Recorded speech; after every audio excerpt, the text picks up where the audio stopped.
ಪಿತನ ಸುತನ ಮತ್ತು ಪವಿತ್ರಾತ್ಮರ ನಾಮದಲ್ಲಿ ಆಮೆನ್. ಪ್ರಿಯರೇ, ಇವತ್ತು ನಾವು ಧ್ಯಾನಿಸುವ ತಪಸ್ಸು ಕಾಲದ ದೇವರ ವಾಕ್ಯ ಎಫೆಸಿಯರಿಗೆ ಅಧ್ಯಾಯ 5 ವಾಕ್ಯ 8 ಹೀಗಿದೆ. ನೀವು ಹಿಂದೊಮ್ಮೆ ಕತ್ತಲು ಮಯವಾಗಿದ್ದೀರಿ, ಈಗಲಾದರೂ ಪ್ರಭುವಿನಲ್ಲಿ ಬೆಳಕಾಗಿದ್ದೀರಿ. ಆದ್ದರಿಂದ ಬೆಳಕಿನ ಮಕ್ಕಳಾಗಿ ಬಾಳಿರಿ.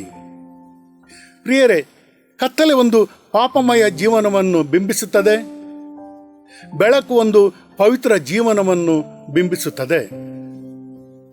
ರೋಮನರಿಗೆ ಅಧ್ಯಾಯ 5 ವಾಕ್ಯ 20ರಲ್ಲಿ ಸಂತ ಪೌಲರು ಹೇಳುತ್ತಾರೆ, ಧರ್ಮಶಾಸ್ತ್ರದ ಪ್ರವೇಶ ಆದಂತೆ ಅಪರಾಧಗಳು ಹೆಚ್ಚಿದವು, ಅಪರಾಧಗಳು ಹೆಚ್ಚಿದಂತೆ ದೇವರ ಅನುಗ್ರಹವು ಹೆಚ್ಚು ಹೆಚ್ಚು ಆಯಿತು.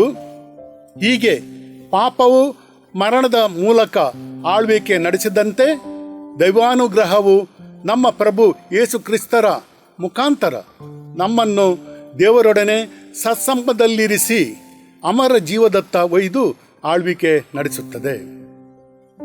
ದೈವಾನುಗ್ರಹ ಆಗಿದೆ. ನಾವು ದೇವರಿಗೊಂಡಿದ್ದು ಒಳ್ಳೆಯ ಪವಿತ್ರ ಜೀವನ ನಡೆಸಲು ದೇವರು ನಮಗೆ ಕೊಡುವ ಉದಾರ ಕೃಪೆ. ಇದು ನಮಗೆ ದೇವರ ಉಚಿತ ಕೊಡುಗೆ. ಆದರೆ ಇದನ್ನು ನಾವು ದೇವರಿಂದ ಪಡೆಯಲು ನಮ್ಮ ಪಾಪ ತಡೆಯಾಗುತ್ತದೆ. ಇದಕ್ಕೆ ನಾವು ನಮ್ಮ ಪಾಪಗಳಿಗೆ ಪಶ್ಚಾತ್ತಾಪಪಟ್ಟು ದೇವರ ಕರುಣೆಗೆ ಮೊರೆ ಇಡುವ ಅಗತ್ಯವಿದೆ.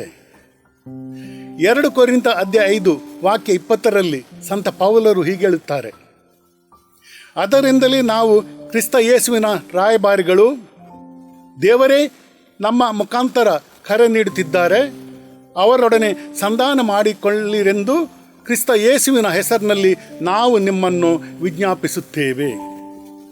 ಪ್ರಿಯರೇ, ಪ್ರಭು ಯೇಸು ಶಿಲುಬೆಯಲ್ಲಿ ಅವರ ರಕ್ತ ಸುರಿಸುವ ಮುಖಾಂತರ ನಮಗೆ ಈ ಕೃಪೆಗಳು ಲಭಿಸಿವೆ. ಆದುದರಿಂದ ಸಂತ ಪೌಲರು ನಮಗೆ ಹೇಳುತ್ತಾರೆ, ದೇವರ ಕೃಪೆಗಳನ್ನು ವ್ಯರ್ಥ ಮಾಡಬೇಡಿ, ಬದಲಾಗಿ ಕೃಪೆಗಳ ಸಹಾಯದಿಂದ ಪವಿತ್ರ ಜೀವನ ನಡೆಸಿರಿ. ಒಳ್ಳೆಯ ಪವಿತ್ರ ಜೀವನ ಬಾಳಲು ಯೇಸು ಕ್ರಿಸ್ತರೇ ನಮಗೆ ಮಾದರಿ.